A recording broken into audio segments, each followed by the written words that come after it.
All right, so let's get right to it.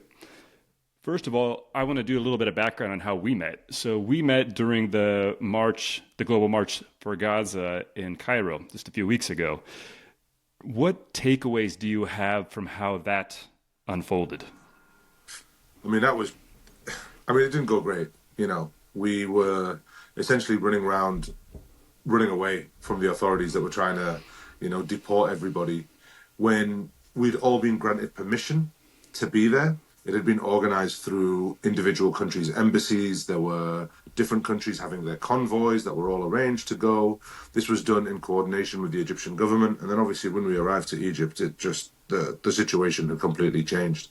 I don't know whether it was because there was the attack on Iran, and then there was a bit of firing back and forth, and that changed the landscape of the political landscape. But it shouldn't have been taken out on the people that were there legally trying to participate. And yeah, it kind of stifled the protest of what we were trying to do, which was trying to march to the gates of Rafah and demonstrate there, as had been discussed by multiple different government and agencies. So yeah, it didn't go as planned, and I think we got to see a very ugly side to this as well. Are there any lessons that you take from that you might apply to future organizing efforts? I think I think it would be, you always have to have a plan B with these things. You always have to have a plan B. Like, if we can't march and protest in Egypt, everyone's there. Everyone's taken the time off work. Everybody has paid the airfares. Everyone has traveled a long, long way. Whether it's we do something else, whether we have a plan B, if it just doesn't go well, then everybody has a place to go. So I think that would probably be the way to do it.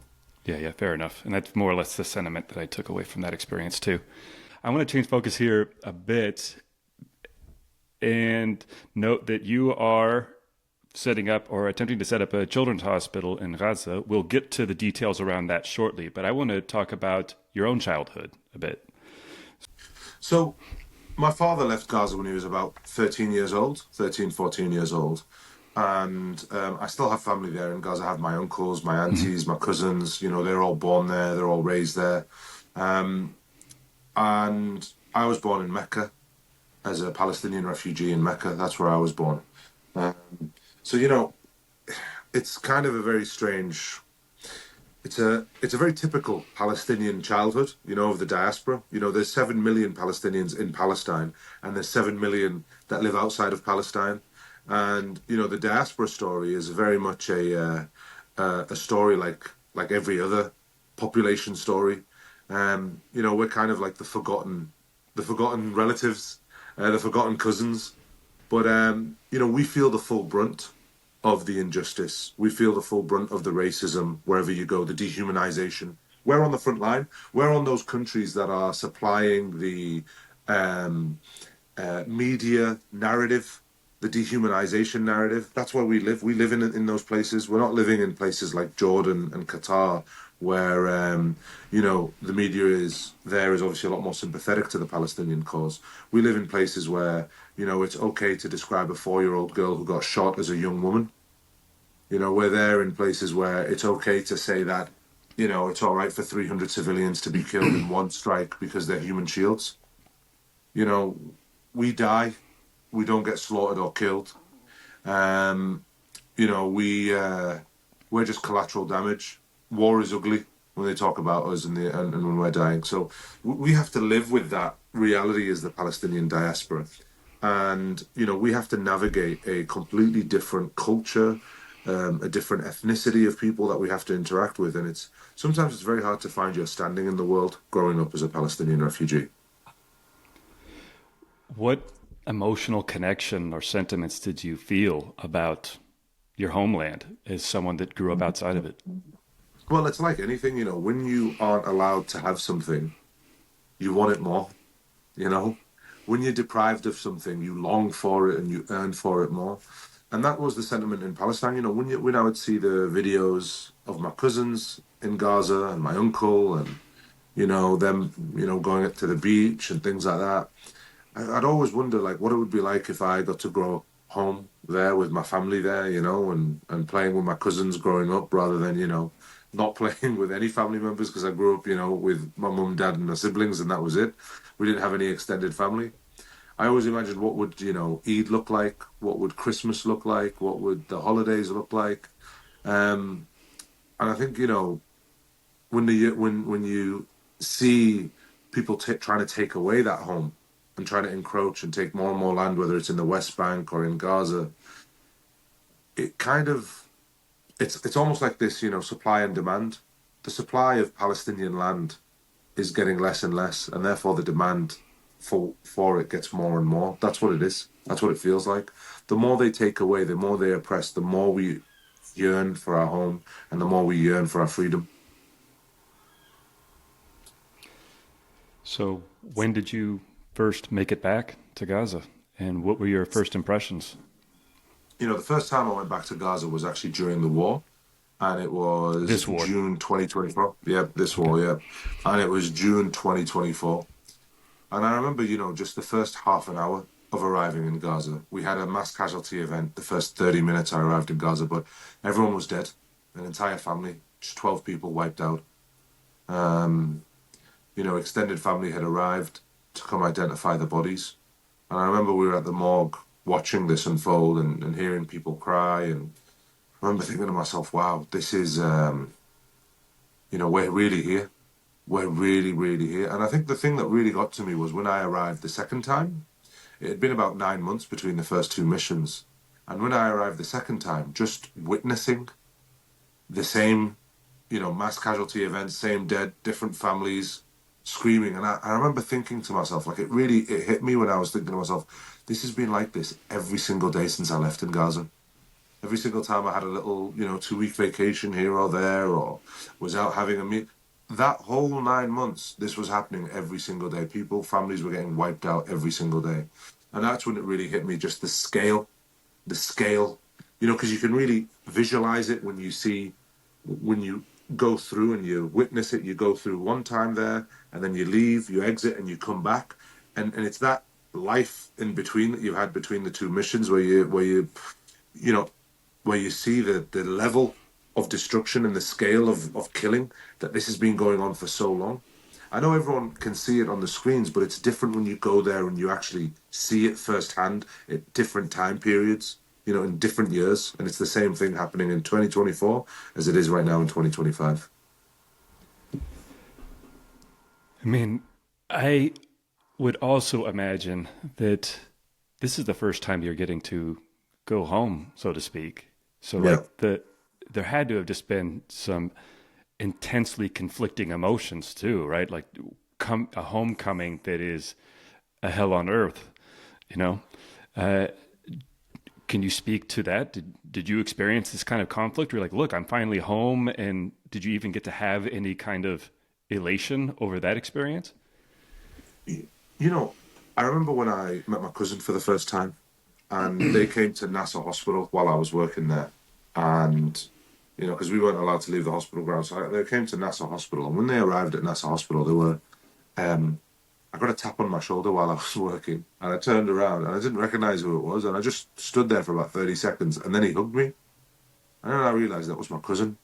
That was the first time I'd ever met my cousin. My actual, like my first cousin, my uncle's son, my dad's brother, my dad's nephew, like my cousin. And I remember just thinking to myself, wow, this is such a Palestinian story, that we're here in the middle of this carnage of human bodies everywhere at Nasser Hospital, but yet we're having this very human moment. And it's a classic Palestinian story where you are living between hope and despair. Hope that we are finally together, and despair at the situation around us. So, and I mean, honestly, there's a part of me that just feels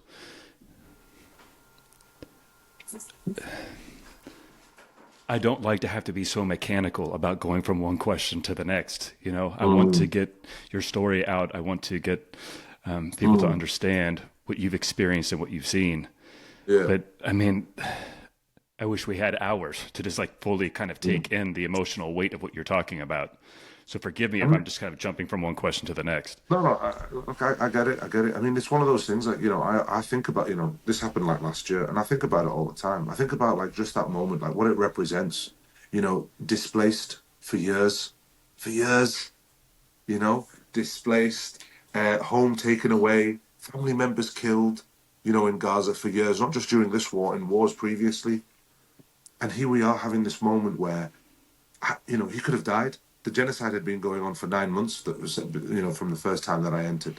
And here I am stepping in, and it's like, I'm glad that he's alive. I'm glad that he's okay. I can't believe I'm seeing him for the first time. Is he going to be okay? Like, I want to know so much about him. I want to know, like, what football team do you support? Like, what are your hobbies? Like, what are you good at? Like, what's his sense of humor like? Does he understand, like, my sarcasm and whatnot? What's it like the way that he grew up? Like, we're family, but, like, we look similar. But, like, do you know? There's all of these things going on in your head when you meet them. But then at the same time, like, we're in the middle of this. We're in the middle of just these bodies of women and children all over the place. And it's just that contrast of, like, what's going on here. And, that's the... Man, it's a tough... It's tough, man. And that's just the story of what it is to be Palestinian. So getting into a bit of just the practicalities of... It looks like I lost your video for a moment, but we'll proceed. Just getting into the practicalities of actually doing your job, accomplishing the mission, the impossible mission that you came there to take on. Mm-hmm. While you were there, did you have any direct or even indirect contact with the Israeli occupation forces? And how were they communicating with medical professionals there? So, the only communication that you had with the Israeli forces was when you enter and exit Gaza. They're there at the border as you go in and you go out. And, it's very strange because it really depends on the person, how they interact with you. Some are very aggressive, very rude, and they make you feel like, they don't want you to be here, and they let you know that they don't want you to be here. They're only letting you in because they have to, but they don't want you to go in and help. And others are, just relatively friendly, just, hey, how are you doing? Yes, can you show me your ID? Blah, blah, blah, blah, blah. And just, doing their jobs, essentially. But the aggression is the bit that really gets to me because, I remember when I got stopped the first time that I was going in at the border, and they were like, why are you here? I just thought to myself, like, what an odd question to ask. Like, you've had my files for months, doing your security checks before you clear us, before we come in. Like, you know who I am, you know who I'm here with. And then, they asked, like, why are you here? And I said, I'm here on a humanitarian mission. And then they went, why are you here to help these people? Why are you helping these people? And I remember just saying, like, I just said, I'm a humanitarian. I'm here, to do, to help anybody that's in need. And then they said, that we could kill you here, in Gaza. And I didn't know how to answer that because obviously, like, I didn't want to create conflict. Otherwise, I thought they might not let me in. So I just answered it very diplomatically. And I just said, I understand the risks. But I thought it was like, what a bizarre thing to say. Why are you going to help people? And then to follow it up with, that we could kill you here. You could die here in Gaza. So, yeah, but that's just, and then some of them are quite friendly, but there is a hostility and everybody is super nervous when you're going in and out of Gaza and you go through Israel because you just don't know what's going to happen today. You don't know the temperament of the people that you're dealing with, and you don't know how vengeful they will be that day. Sometimes they hold you up and they make you wait for hours. Like, with us, the second time we went in, it took us 18 hours to get into Gaza. 18 hours from Jordan. It's a 3-hour drive from the Jordan crossing to Gaza. It took us 18 hours. I mean, that was just making us wait around for our passports, for our clearances, But that's just the way that it is. You just have to, unfortunately, that's the only access that we have into Gaza. So, and they know that, and that's why we have to just, we have to allow whatever behavior they display. I mean, there's a couple of things that you mentioned that resonate with my own contact with Israeli forces, which have been limited to the West Bank. I've been to Gaza, but this was 2013. So one is just this really casual attitude toward the prospect of insane levels of violence. And when they're speaking to you, like, we could kill you. It's just, does that trigger anything on their end? And I've seen no evidence of it. It's just like, it just seems like it's a acculturated, like just casual relationship to the prospect of doing horrendous things to people. And also and I understand that you need it to be diplomatic because you've got a bigger mission, right? Than just getting in an argument with somebody who could prevent you from getting in. But I have been in plenty of checkpoints, flying checkpoints, et cetera, coming to and from Nablus and other places in the West Bank. And I've been asked that question many times myself, as recently as just before I came to Egypt, like, why are you here? And on a few occasions, I've just asked them, I was invited. Why are you here? At least you were invited. I'm like, I'm going up the road to have tea with the Palestinian family. They want me here. That's wild. Yeah. So what, and I mean, share as much or as little as you want to, because this is a pretty morbid question, but it also might be instructive concerning like the levels of violence that I was just alluding to. What kinds of injuries are you seeing and how are you treating them? Well, in the hospital that I worked in, the Baptist hospital in the north, when I went a few weeks ago, there's not a single ventilator in the emergency department, not one ventilator. So, if somebody comes in and they've got 80% body burns, the correct thing to do is to put them in a medically induced coma, right? So you can attend to their wounds, you can control their urine output, because we don't have, painkillers and things like that. Best thing to do is just put them to sleep while you, do this dressing change. And also as well, we don't have the correct dressings to change them, and we don't have disinfectant. So, what was happening, especially the first time that I was there, is within a few days, wounds were getting infected with maggots. And people were dying slowly from their wounds. And that's why it's quite hard sometimes, as a doctor, because we do so much to keep these people alive when they come in. We're running around, we're putting in chest tubes, we're holding down on clamping down legs and limbs to stop the bleeding. We're doing all of these things. And then a few days later, they die because we just don't have basic sanitary conditions. We don't have basic antibiotics. We don't have basic medical equipment. We've done the hard part. We stopped them from dying after an explosive injury. Where's the surgeon? Oh yeah, the surgeon's not been allowed in. Where's the medical equipment to look after this wound? It's not there. Where's the hygienic conditions to stop it getting infected? Not there. Where's the antibiotics to treat the open wound? Not there. So, like I say, we're dealing in a very, very, very difficult environment to work in. I mean, correct me if I'm making an assumption here, but it would seem like at some point you have to ask yourself, is me saving this person simply just prolonging their agony and delaying the inevitable? Do you have to contend with that? I mean, that is many conversations that I have in the ER department with doctors, and I just say, listen, guys, stop the CPR here. Do not. This is, it's a horrifically burnt young child. 4 limbs are missing. And even if we were to revive this child, none of his family are alive. And the extent of the burns to the face and the body and the missing limbs and the severed limbs, I mean, he's going to need multiple surgeries, multiple rehab, which we don't have in Gaza. And there's no family to look after him, and he'll probably die anyway within a few days. And you just have to tell them to stop. And it's a difficult conversation to have, but we have so many of these conversations because we just don't have the resources to look after them.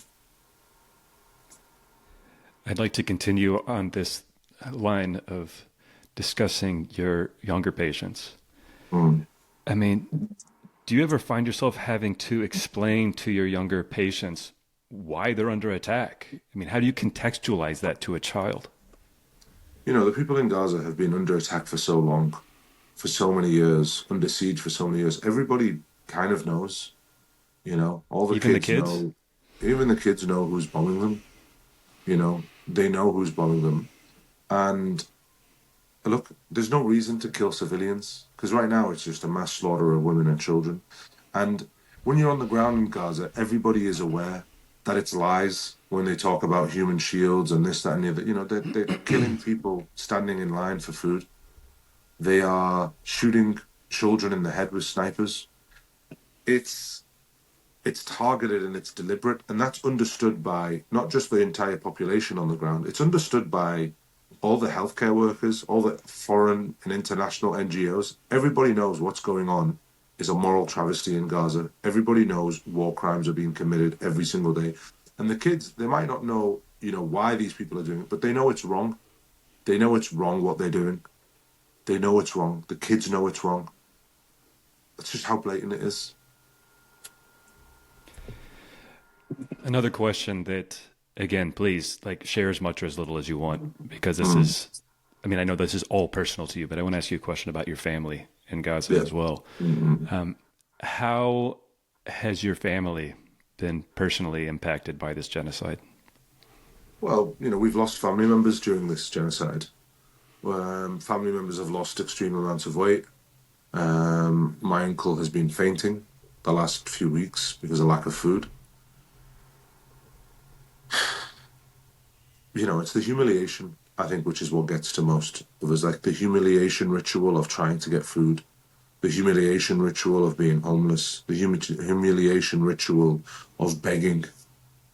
That's what it is, That's kind of like, for Palestinian people and the people in Gaza, that's what they probably find the most hard to deal, is the lack of dignity left, that they are carrying their children to hospitals on the back of donkey carts, that they that when they come into hospital, the hospitals are full, and we just have to put patients on the floor. Their child might be put on the floor and might bleed out to death on the floor before a doctor even sees them. It's the lack of dignity, I think, that gets to the people in Gaza more so than the crimes. The crimes are something that people are used to for so many years. They're used to being bombed and killed for so many years and dehumanized. This is generational.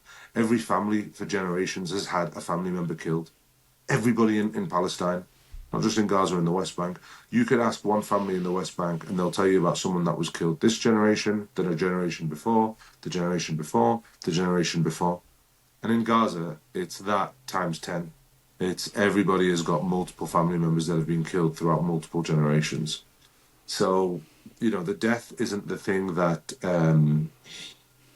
impacts the people the most. It's the humiliation that comes with the death. That's what really, because they're a proud people, that's what really gets to them.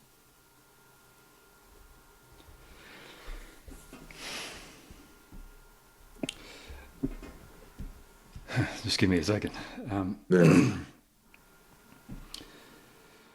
You talked about how even children are aware of who's doing this to them. This has been going on for, as you said, generations. Mm-hmm. But what has surprised you as a healthcare professional in Gaza, and maybe things that are positive as well as the horror of it? What has surprised you?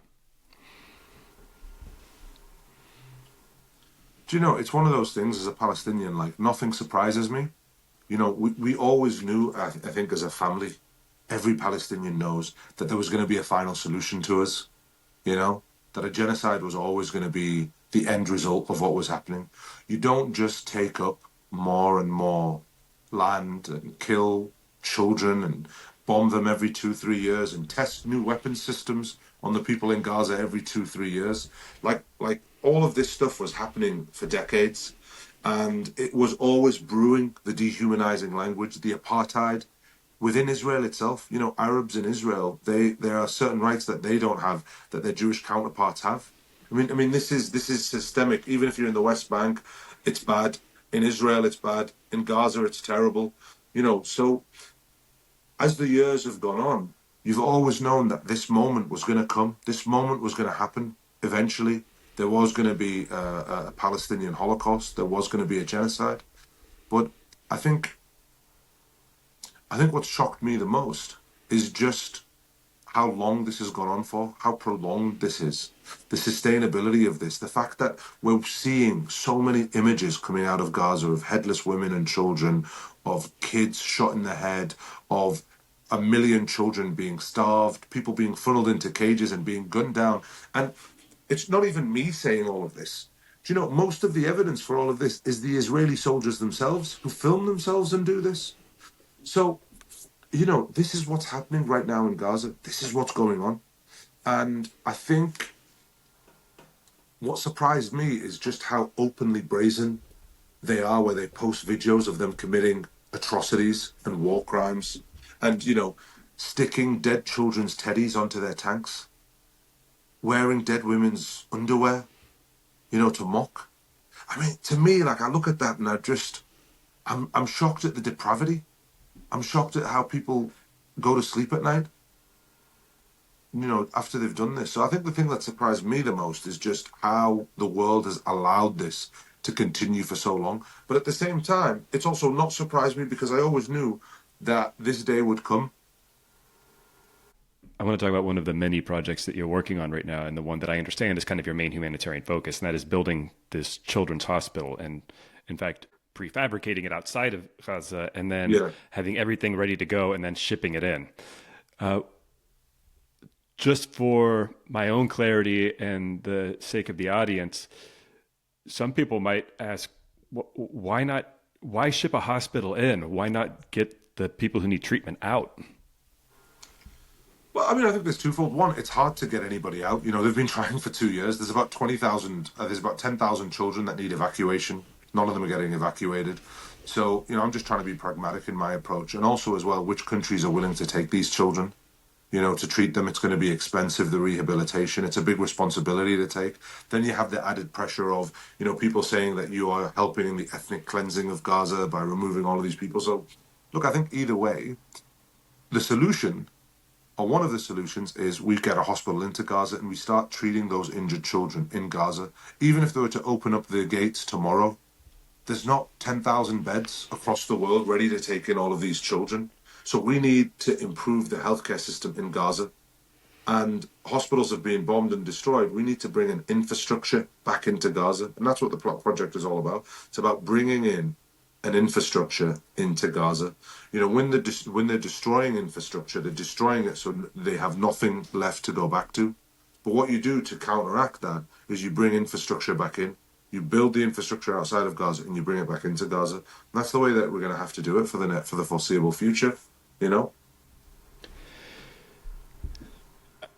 How are you going to go about, and this might just be an impossible question to answer, but do you have any plans for ensuring the safety of that facility once it's in Gaza, given the fact that every other medical facility in Gaza that I'm aware of, every major one, has been targeted by the Israelis? Well, this is why I'm trying to get Western governments on board. It becomes kind of like their diplomatic ground. It becomes theirs. So, the Israelis can't bomb, well, they can, but, if they bomb the British hospital with British doctors in there and British nurses and Australian doctors and Australian nurses, it's going to cause major diplomatic issues with its allies. So I think rather than, relying on NGOs to get hospitals in that'll be bombed by the Israelis, because the Israelis don't care what kind of relationship they have with NGOs. The NGOs are there to help Palestinian people in Gaza and the West Bank. So if anything, they don't like these NGOs. And bombing the NGOs, denying them entry, there's no pushback. What are they going to do? They're going to say that they're committing a genocide? All right, they've said that. Nothing's happened. Nothing's changed. Or what are they going to do? They're going to stop coming in and helping the Palestinian people? All right, great. Works for us. So we need a different approach. And the approach is to get governments involved, allied governments with Israel, to come in and actually oversee the running of these hospitals. The NGOs will run the hospitals, the day-to-day care of the hospitals. Doctors will go into these hospitals and nurses, but the overall security and diplomatically, that's covered by the Western powers. And given the scale of destruction in Gaza and the inactivity of Western governments, this is an off-ramp for them. Essentially telling them, hey, listen, you could start providing healthcare for everybody. That's an off-ramp for you. It's also an off-ramp because you don't want to bring black and brown children into your country to be treated along with their families. It's a major issue in the UK immigration. And, when it was the Ukrainian war, they brought in loads of Ukrainian refugees into the UK. Not just brought them in, but they also said that if you took in a Ukrainian family, that the government would give you money, would subsidize you bringing in a Ukrainian refugee family into your house. But there's none of that for Gaza. In Gaza, for Gaza, only 2 weeks ago, the first children arrived from Gaza. 2 children arrived from Gaza after 2 years. 200 children arrived to be treated here in the UK. That's it. That's it. In Australia, it was about 4 weeks ago that the first children arrived, and it was 2 children. The first 2 children arrived in Australia to be treated. So, look, they're not going to open the floodgates to let in children to be treated in these countries. But what we can do is we can say to them, look, if you don't want to treat them here, why not treat them over there? I'm wary of getting into like a broader historical discussion, but there is something that you said in underscoring like just being very like practical in navigating the racism of these governments. And there's something that strikes me about your acknowledgement of that, and that, look, if you don't want them to come to the UK or Australia or elsewhere, then let's treat them there. That in some ways I see a parallel with back when the UK was the world's global power. Mm-hmm. This is part of why they backed Zionism, right? It was okay if it wasn't necessarily, in a lot of cases, because of any love they had for the Jewish people or concern they had for the historical suffering. It was, if we back this project, it means they'll leave.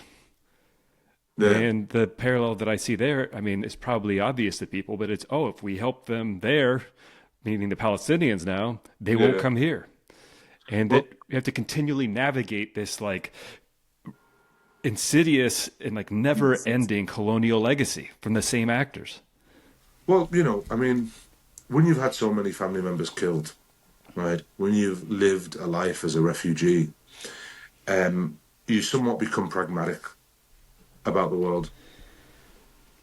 And, because of that, I just see I see the world through their lens. I understand the way that they think. And in order for me to get anything done, I have to meet them at a point where they understand. What they understand is actually we don't want immigrants to come over to our country. We don't want more black and brown people. All right, okay. Well, you have supplied the bombs to destroy these black and brown people's lives, and they're going to want to leave now. So in order for them not to leave, here's a solution. Here's what you do. And, part of me as well thinks to myself, like, I hate the fact that they've destroyed my home again, and they just killed our family again. And, we have to smile when they give us a loaf of bread after they've blown up the kitchen, and we have to be grateful for a loaf of bread. Those limbs on those children wouldn't be missing if they didn't supply those bomb parts. They didn't supply the parts to the F-35s, the planes that flew overhead and dropped them, but they did. And unfortunately, we're in such a situation where we have to go to the people that committed these mass atrocities, and we have to ask them to help. And then they smile, they do it, and they get their photo op that they were helping. And that's the reality of what it is to be a refugee. It's the reality of what it is to be from the global south. This is the reality that we deal with every day. This is how we live our lives. But,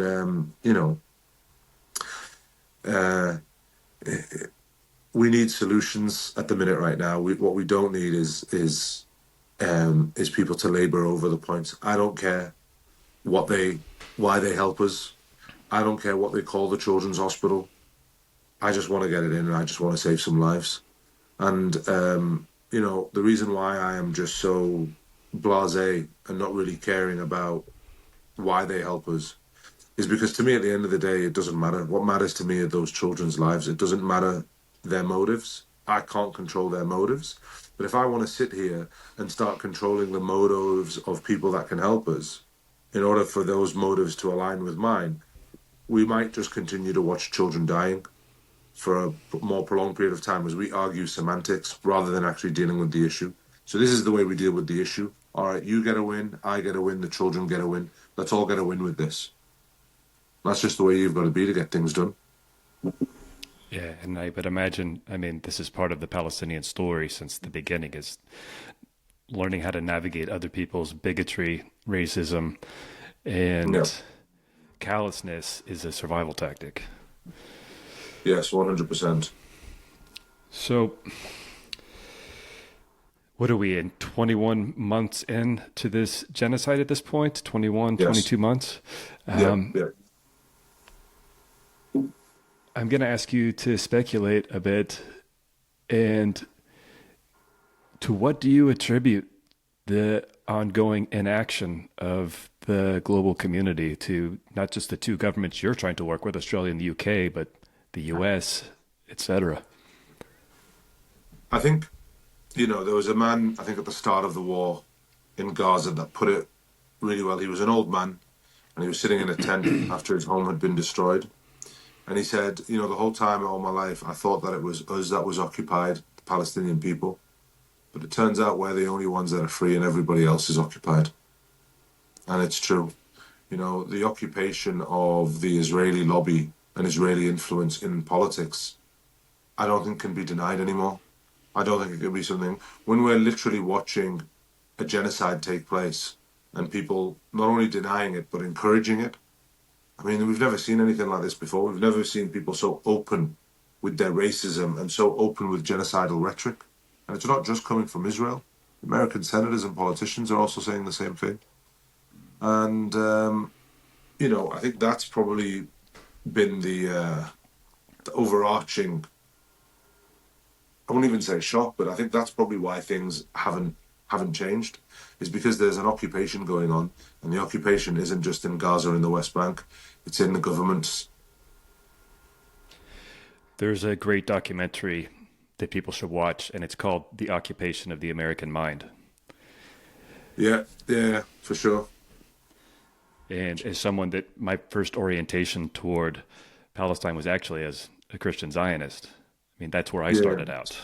I'm intimately aware of how susceptible the American public is and how profound the indoctrination is in our country, where our default really is to support racist policies and genocidal policies. Yes.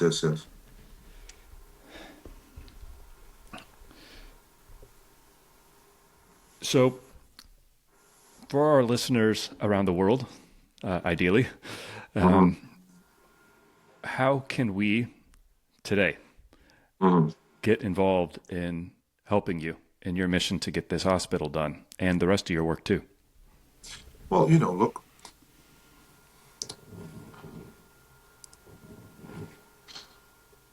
it's crazy, isn't it, that I'm asking people to save my people, and that's really what we're asking for. We're asking people to help us, and it's a position I've never thought that I'd be in myself, which is pleading for strangers that I've never met before to come and help us. But we need help. We can't watch 1 million children be starved to death. We can't watch the world's largest cohort of child amputees rolling around on the floor. We can't watch world's largest percentage of orphans have no hope when they grow up. We need a coordinated humanitarian response. We need everybody to raise their voices. Let's raise our voices to get the bomb stopped. Let's raise our voices to get this hospital in. We bring in this hospital, it brings in life with it. And life is the antidote to genocide. Bringing life is how you stop the genocide. And that's what I'm asking people to do. I'm asking them to help me to bring life back into Gaza and bring this hospital back into Gaza. If you know a politician, if you can write to your MP, if you can write to your senator, whoever it is, back this hospital, back getting this hospital in. If we get this hospital in, we're going to save lives. And that's what we need. Do you have a practical action item, a link, something that I can share where we say, look, this is what you can do 5 minutes after listening to this podcast? Go do this. Yeah, so, look, on my Instagram, we've got links to my website on the Instagram. It's hopeforgazachildren.com. So we will have a letter template that you can download and write and then email that to your MP. So we're going to get that up in the next few days. So it depends, obviously, when this podcast goes out. But if it's out after a few days, then hopefully it'll be there. And the link is in my bio on my Instagram. And my Instagram is beast from the _Middle East. On that note, where do you derive that moniker from? Where does that come from?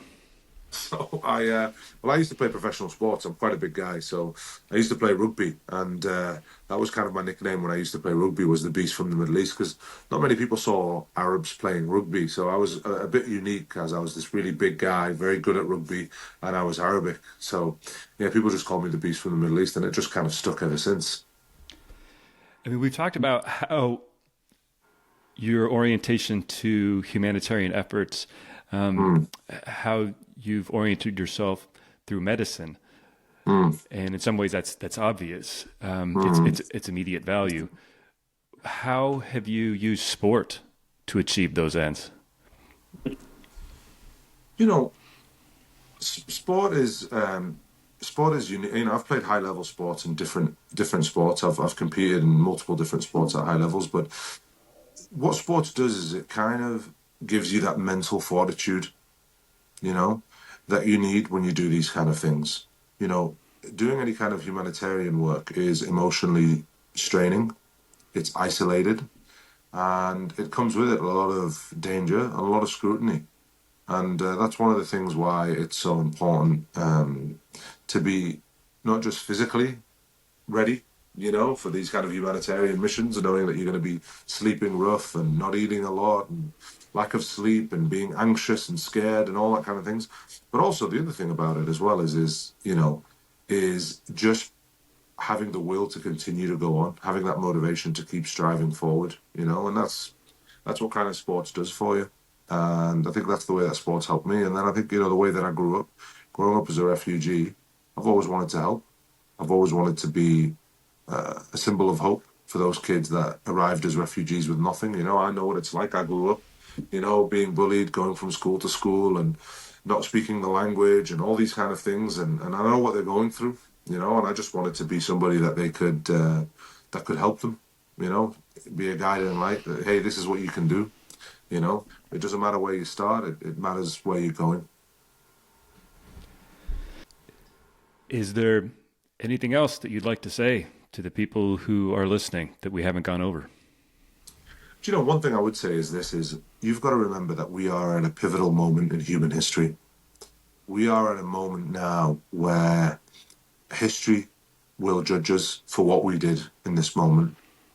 And you have to be careful with how you tread over these next few weeks, these next few months, this last couple of years. History will judge us, our children will judge us, and our great-grandchildren will definitely judge us for what we've been doing over those last few days. So, you know, my advice to everyone is just be on the right side of history. Fight for the little guy, you know. And I know it's scary, but even if it's, you know, and the fighting doesn't have to come in the form of protesting and things like that. It can be in the form of just educating yourself on what the situation is and what's going on. Just educate yourself, you know, de-radicalize, learn the history, the truth. And I think if people do that, then naturally it will make positive changes.